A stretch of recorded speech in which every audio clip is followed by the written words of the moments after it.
Imagine um país enfrentando desafios significativos onde a determinação encontra a opressão e o desejo de liberdade une seu povo. Este é o esforço contínuo da Geórgia para resistir à influência russa, uma jornada marcada pela resiliência que se estende além de suas fronteiras. Se você acha que a luta da Ucrânia contra a Rússia é uma luta de Davi e Golias, o que realmente é? A Geórgia é 10 vezes menor que a Ucrânia em termos de território e população. A Geórgia tem 69.700 km² e 3,7 milhões de cidadãos. Então sim, a luta de Davi e Golias em esteroides. No entanto, a história da Geórgia não é interessante apenas por sua luta contra a Rússia. Ou seja, a especialidade da Rússia é oprimir seus vizinhos. Mas porque o mundo fechou os olhos para a guerra russo-georgiana em 2008, o que possivelmente levou a Rússia a fortalecer suas ambições e atacar a Ucrânia em 2014 e em 2022. O Império Romano pode ter caído, mas a Geórgia persiste. As origens deste ditado são desconhecidas, mas ele é muito repetido por toda a Geórgia. Ele incorpora um senso de orgulho nacional na crença de que o país manteve uma tradição contínua de Estado que continua desde os tempos antigos, apesar de períodos de interrupção. A Geórgia declarou sua independência da União Soviética em 1991 e foi reconhecida como membro das Nações Unidas em 1992. O orgulho coletivo dos georgianos em seus estados influenciou a maneira como a história é lembrada desde 1989. O fim da década de 1980 foi um marco na história da Geórgia. A implementação da perestroika e glasnost pelo líder soviético, Mikhail Gorbachev, resultou em um afrouxamento do controle político. Esta era testemunhou um renascimento da consciência nacional georgiana e uma demanda renovada por independência. O movimento foi caracterizado por protestos em massa e estabelecimento de organizações políticas nacionalistas. Eis uma descrição da União das Repúblicas Socialistas Soviéticas de Gorbachev no auge da perestroika. Descrição: um consumidor entra em uma mercearia e pergunta: "Você pode, por favor, pesar meio quilo de carne?" O balconista responde: "Claro, traga e eu vou pesar." Tempos divertidos. Um dos incidentes mais cruciais durante este período foi o massacre em Tbilisi no dia 9 de abril, 1989. Manifestantes pacíficos pedindo independência foram violentamente agredidos pelo exército soviético. Este evento desolador intensificou o movimento pela independência e alimentou um aumento nos sentimentos nacionalistas. O começo dos anos 90 foi crucial para a Geórgia buscar sua independência. Enquanto a União Soviética se desintegrava, a Geórgia realizou suas primeiras eleições multipartidárias em 1990. Em 9 de abril de 1991, exatamente 2 anos após o massacre de Tbilisi, o Conselho Supremo da Geórgia proclamou a restauração da independência do Estado georgiano. Esta declaração marcou um momento crucial, simbolizando as conclusões do domínio soviético e o início de uma nova era. Os anos seguintes foram desafiadores para a Geórgia após sua independência. A nação lutou com substancial turbulência política, econômica e social, incluindo conflitos internos e esforços para criar um sistema democrático estável. Apesar dessas dificuldades, a dedicação da Geórgia em formar um Estado soberano e democrático permaneceu firme. O impulso da Geórgia para essa adesão à União Europeia e à OTAN, apesar da interferência russa, é como tentar embarcar em um trem enquanto um russo continua roubando seu bilhete. No fim das contas, você vai embarcar de qualquer jeito. Após a independência, a Geórgia encontrou enormes obstáculos para construir uma nação estável e reconhecida. O início dos anos 1990 foi caracterizado por turbulência política, lutas econômicas e conflitos internos. Movimentos separatistas em Abkhazia e Ossétia do Sul, apoiados pela Rússia, representaram ameaças significativas à integridade territorial do país. Esses conflitos resultaram em considerável sofrimento humano e deslocamento. Hoje, 1 em cada 13 georgianos está deslocado internamente. Atualmente, existem quase 300 mil deslocados internos na Geórgia, constituindo 8% de toda a população. Os georgianos querem retornar, mas a política da Rússia sobre os refugiados georgianos é similar à sua política sobre terras ocupadas. Haja como se eles não existissem. Internacionalmente, outros países lentamente reconheceram a independência da Geórgia. Esse reconhecimento foi vital para essa integração do país na comunidade global. No entanto, o contínuo desacordo interno e os problemas econômicos ofuscaram essas conquistas diplomáticas, destacando os desafios enfrentados na transição de uma república soviética para um Estado independente. Então, apesar da ocupação russa, guerras civis e vários desafios políticos e econômicos, muitos georgianos expressaram orgulho na trajetória do país desde a independência e consideram-na uma democracia funcional. Vamos falar sobre a Guerra de 2008. Em 8 de agosto de 2008, as tropas russas lançaram uma invasão à Geórgia, iniciando a Primeira Guerra na Europa no século XXI. Apesar do conflito ter sido solucionado em poucos dias, os impactos da guerra russo-georgiana ainda são sentidos atualmente. Lembra quando Putin negou pela primeira vez a anexação da Crimeia em 2014? Em 2008, Putin estava orgulhoso de que seu plano funcionou bem. A resposta global às ações militares da Rússia na Geórgia acabou sendo surpreendentemente moderada, com Moscou enfrentando repercussões mínimas. Em vez disso, os líderes da União Europeia pediram um cessar-fogo que parecia estar alinhado com os objetivos russos. Enquanto a administração Obama nos Estados Unidos da América rapidamente buscou um reinício nas relações com a Rússia, porque o botão de reinício de Obama com a Rússia falhou? Porque foi mal traduzido? É uma piada, mas é literalmente verdade. Naturalmente, essa postura conciliatória foi interpretada por muitos em Moscou como um convite implícito para ações agressivas adicionais. 6 anos após a Guerra Georgiana de Rosso, a Rússia iniciou uma operação militar muito mais extensa na Ucrânia devido à Guerra de Agosto de 2008 entre a Rússia e a Geórgia. A Geórgia sofreu a perda de 170 pessoal do Ministério da Defesa, 14 do Ministério do Interior e 228 civis. O número total de feridos e lesionados entre civis e militares atingiu 2.232. Além disso, a limpeza étnica foi realizada pela Rússia e seus representantes na região do Vale da Pele. Isso obrigou mais de 30 mil pessoas a abandonarem seus lares.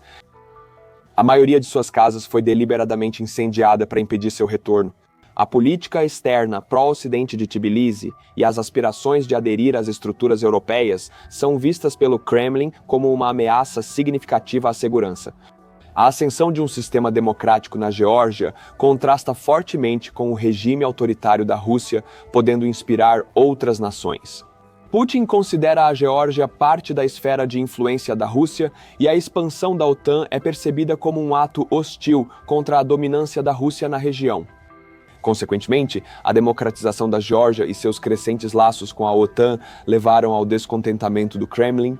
Culminando na Guerra de Agosto de 2008, este conflito foi precedido pela cúpula da OTAN em Pucares de 2008, que prometeu futura adesão à Geórgia. No entanto, a falta de consenso deixou-a sem um plano de ação de adesão ou garantias de segurança. Esta é uma receita para as guerras na Europa. O Ocidente promete integrar os países pós-soviéticos à OTAN ou à União Europeia sem garantias de segurança. E a cereja do bolo, a Rússia faz guerra. Então, o que aconteceu em agosto de 2008? 2008, as tensões entre a Rússia e a Geórgia levaram à guerra. Começou em 1º de agosto, quando as forças do sul de Saturno, apoiadas pela Rússia, começaram a bombardear aldeias georgianas. 3 meses antes, a Geórgia foi prometida a adesão à OTAN. Mesmo declarando um cessar-fogo para evitar a guerra, os ataques continuaram, fazendo as forças georgianas responderem. No dia 7 de agosto, a Rússia interveio rapidamente, apreendendo territórios disputados e expandindo o conflito para a Abcásia, outra região separatista da Geórgia. Os combates só pararam no dia 13 de agosto, quando o presidente francês Nicolas Sarkozy conseguiu um cessar-fogo para justificar sua ação militar. A Rússia acusou a Geórgia de cometer genocídio e agressão contra os ossétios. Caros espectadores, acreditem ou não, a Rússia mentiu. O Tribunal Penal Internacional emitiu mandados de prisão para 3 homens acusados de crimes de guerra durante a guerra da Rússia com a Geórgia em 2008. Os suspeitos são o tenente-general Mikhail Minzaev, Gamlet Kutmazov e David Sanakiev. Eles ocupavam posições-chave no governo da Ossétia do Sul, apoiado pela Rússia. O Corte Penal Internacional começou a investigar a Guerra de 5 dias em 2016, que deslocou milhares de pessoas e presenciou graves abusos aos direitos humanos. Os juízes encontraram motivos razoáveis para acreditar que os suspeitos eram responsáveis por crimes como confinamento ilegal, tortura e sequestro. Entre 8 de agosto a 27 de agosto de 2008, cerca de 170 detidos, incluindo mulheres e idosos, foram mantidos em condições severas e posteriormente usados como moedas de troca em trocas de prisioneiros. Após a guerra, a Rússia reconheceu oficialmente a Abkhazia e a Ossétia do Sul como estados independentes e continuou ocupando-os, violando o acordo de cessar-fogo. Hoje, a Abkhazia e a Ossétia do Sul são tão independentes que precisam da permissão da Rússia para dizer isso em voz alta. Mas se você acha que a Federação Russa de hoje é um estado assustador, que tal a ocupação sorrateira da Rússia na Geórgia? Não se trata de um jogo de palavras ou trocadilho, é a realidade. A fronteira está literalmente avançando, tomando cada vez mais terras dos georgianos. Desde a invasão da Rússia em 2008, ela ocupou 20% das terras da Geórgia, expandindo gradualmente seu controle através de táticas como a borderização e a ocupação sorrateira. Isso significa que a Rússia constrói barreiras e aumenta a vigilância, e lentamente expande seu controle ainda mais sem ação militar direta. Esses esforços fortaleceram o controle da Rússia, dificultaram a adesão da Geórgia às instituições ocidentais e interromperam rotas econômicas importantes. As comunidades locais sofrem muito, o movimento é restrito, os meios de subsistência são afetados e muitos experimentam angústia psicológica.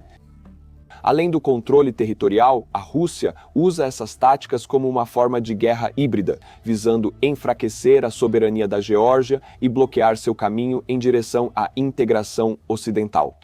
Sabe, a Rússia dizer à Geórgia para ficar fora da União Europeia e da OTAN é como um ladrão dizer ao proprietário da casa para não instalar uma fechadura. Para os georgianos, a integração da Geórgia com o Ocidente e fazer parte da Europa é de extrema importância. O falecido primeiro-ministro da Geórgia, Zurab Shvania, em frente ao Conselho da Europa em 1999, disse as seguintes palavras: "Eu sou georgiano, portanto eu sou europeu." Durante o discurso, ele expressou as aspirações da Geórgia à União Europeia e delineou a agenda de política externa do país para a próxima década. De fato, desde a Revolução das Rosas em 2003, a Geórgia aprofundou significativamente seus laços com a União Europeia, mas como você deve ter deduzido, nem tudo ocorreu como esperado. O sonho georgiano, ou OSN-EBA, como é amplamente chamado, fez de tudo para interromper a integração da Geórgia com a União Europeia. Inicialmente, o sonho georgiano parecia seguir o caminho europeu. Em junho de 2014, a União Europeia e a Geórgia assinaram um acordo de associação que entrou em vigor em julho de 2016. A partir de março de 28 de 2017, os cidadãos georgianos com passaportes biométricos podem viajar sem visto para os 26 países da área Schengen. No entanto, devemos admitir que as aspirações europeias do sonho georgiano eram um pouco suspeitas. Por quê? Porque o líder do partido e o governante de facto do país, Vizina Ivanishvili, é um empresário que ganhou seu primeiro bilhão na Rússia. E sabe por quê? O oligarca russo levou um boneco de ventríloco para a entrevista para mostrar que poderia falar sem a mão de Putin no seu traseiro. Contudo, a União Europeia concedeu à Geórgia um status de candidata em dezembro de 2023. Mas após as eleições parlamentares em 2024, as tensões políticas se intensificaram. Em 30 de outubro, a Comissão Europeia afirmou que os esforços da Geórgia para se juntar à União Europeia praticamente pararam devido às ações de seu governo desde a primavera. Em 2024, eles pressionaram a Geórgia a revogar leis que enfraquecem o Estado de Direito e os direitos fundamentais, bem como parar a disseminação de informações enganosas sobre os valores da União Europeia.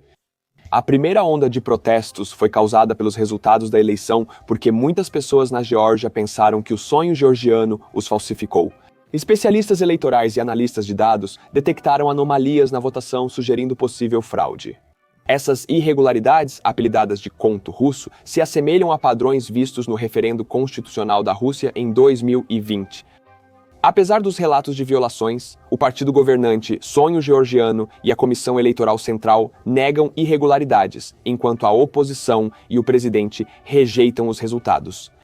Analistas, incluindo Roman Udo, Levan Kvirkelia, examinaram os dados de votação usando métodos estatísticos como os modelos Spilkin e Sobyanin-Chukovsky, que ajudaram a identificar manipulações. A análise deles revela que, enquanto os padrões de votação urbanos seguem principalmente as distribuições esperadas, as áreas rurais mostram desvios suspeitos. Especificamente, a alta participação dos eleitores em certos distritos beneficiou desproporcionalmente o sonho georgiano, formando uma cauda incomum nos gráficos de distribuição de votos, um indicador de uma possível falsificação. O DOT descreve essas anomalias como insalubres, comparando-as com as eleições manipuladas na Rússia. Apesar de haver explicações alternativas, especialistas afirmam que os padrões estatísticos indicam manipulação eleitoral, gerando preocupações sobre o processo democrático da Geórgia. As eleições russas são como shows de mágica, cédulas desaparecem, resultados aparecem e o vencedor é escolhido antes do truque começar. De acordo com a Organização para a Segurança e Cooperação na Europa, os candidatos do Escritório para Instituições Democráticas e Direitos Humanos geralmente podiam fazer campanha livremente. No dia da eleição, houve problemas de sigilo de cédulas, violações, inconsistências procedimentais e intimidação durante o registro de votos. Relatos de pressão, particularmente em funcionários públicos e cidadãos vulneráveis, minaram ainda mais a confiança. Os partidos de oposição rejeitaram os resultados, citando intimidação de eleitores, compra de votos e interferência estrangeira. Mais de 1.200 reclamações foram registradas, mas a maioria foi descartada com investigação mínima. Os tribunais mantiveram a maioria das decisões, sem abordar preocupações com a integridade. A Comissão Central de Eleições no país pós-soviético, insistindo na lisura do pleito, é como um ex-oficial da KGB alegando que sempre defenderam a democracia. Ninguém acredita nisso, mas eles dizem com a cara mais séria. E como se isso não fosse suficiente, no dia 28 de novembro, Irakli Kobagidze, que assumiu o papel de primeiro-ministro, anunciou que estava suspendendo o processo de solicitação de adesão de seu país à União Europeia até o fim de 2028. Seu anúncio veio após o Parlamento Europeu condenar as eleições parlamentares da Geórgia em 26 de outubro, afirmando que elas não foram nem livres nem justas. Isso acendeu a próxima onda de protestos. A Anistia Internacional expôs graves violações dos direitos humanos na Geórgia. A polícia tem reprimido com violência os protestos contra o governo desde 29 de novembro. Os manifestantes enfrentaram prisões arbitrárias, tortura e maus-tratos, com jornalistas também sendo alvo. Mais de 460 pessoas foram detidas, com 300 relatando espancamentos severos. Kobakidze, anunciando que a Geórgia está interrompendo sua candidatura à União Europeia, é como uma criança desistindo de uma corrida. Ele nunca foi rápido o suficiente para vencer, mas desta vez, seu treinador, provavelmente da Rússia, disse-lhe para tropeçar intencionalmente. As autoridades usaram força ilegal, como gás lacrimogênio, balas de borracha e canhões de água com químicos, causando mais de 100 ferimentos graves.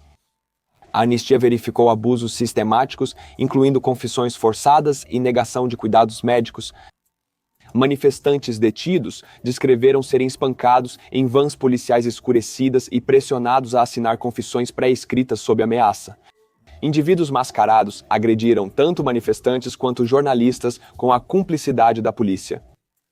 Os tribunais rejeitaram alegações de abuso, favorecendo relatos policiais sobre vídeos e testemunhos, reforçando uma cultura de impunidade sancionada pelo Estado.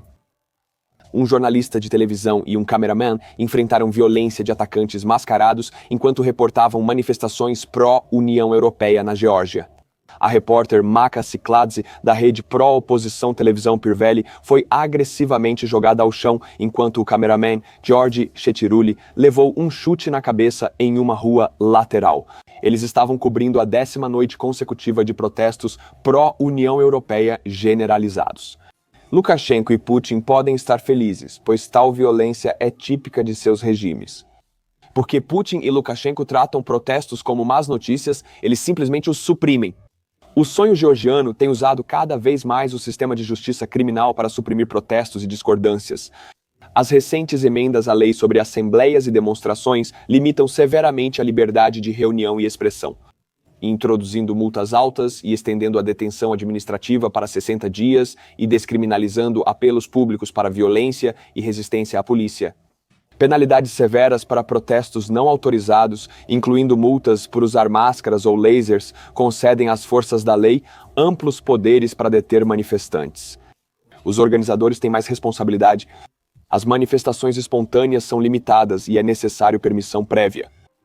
O governo permite protestos desde que sejam silenciosos, solitários e apenas em pensamento. Além disso, foram propostas alterações ao Código Penal da Geórgia para expandir a definição de traição. As seguintes ações seriam consideradas traição: violar a integridade territorial do país, fazer acordos ou negociações inconstitucionais, ameaçar a segurança externa da Geórgia, trabalhar para serviços de inteligência estrangeiros, prejudicar as capacidades de defesa da Geórgia, revelar segredos de Estado. Tudo bem, mas o momento da proposta de lei é suspeito. Todos nós podemos imaginar como eles usarão isso agora. E agora, mesmo com a recente repressão brutal aos manifestantes, os protestos noturnos continuam em várias cidades do país. Os georgianos seguem recusando se tornar área de influência russa.